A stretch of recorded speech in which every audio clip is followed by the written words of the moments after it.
Заедничка активност под називот Демократски проект реализираа членовите на Социјалдемократската партија од градот Кунгелв во Шведска и на Општинската организација на Социјалдемократскиот сојуз од Кочани. Соработката на двете партиски организации трае неколку години, а нејзина цел е да се искористат искуствата од поразвиените демократски земји во политичкото дејствување, што е добредојдено за нашите локални политичари. Кочанските социјалдемократи викендот организираат дводневна работилница на која учествуваат членовите на извршниот одбор на партијата и на форумот на жените.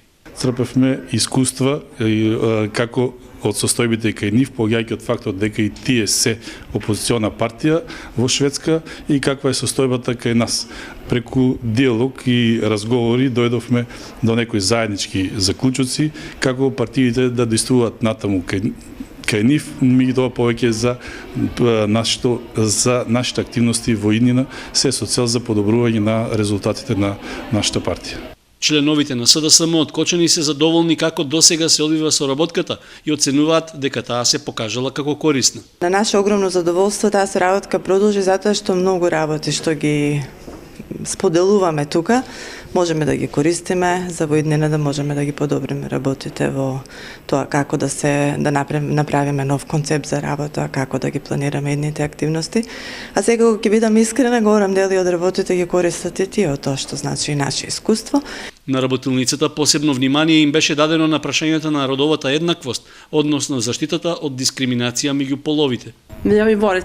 Сакавме да се насочиме кон сите структури на членството во локалната партиска организација тука, така ги офативме и жените и пред се сакавме да знаеме со кои прашања тие најмногу би сакале да работат, па одржавме еден курс во врска со избегнувањето на дискриминацијата на жените во работниот живот, на кој начин да се подобрат предпоставките за учество на жените во политичкиот процес во општеството и слично. Представниците на Шведската социјалдемократска партија ги искажија и своите искуства за работењето како опозициона партија. Не е лесно да се биде во опозиција и да се исполнат сите поставени цели, но без оглед на тоа и како опозиција ние мораме да продолжиме да работиме за сите оние граѓани кои гласале за нас и не можеме да се откажеме од активноста токму поради фактот дека во извесен период сме во опозиција. На крајот, швеѓаните искажаа задоволство од она што го виделе во Кочани и од можноста да разменат искуства за демократските процеси кај нас.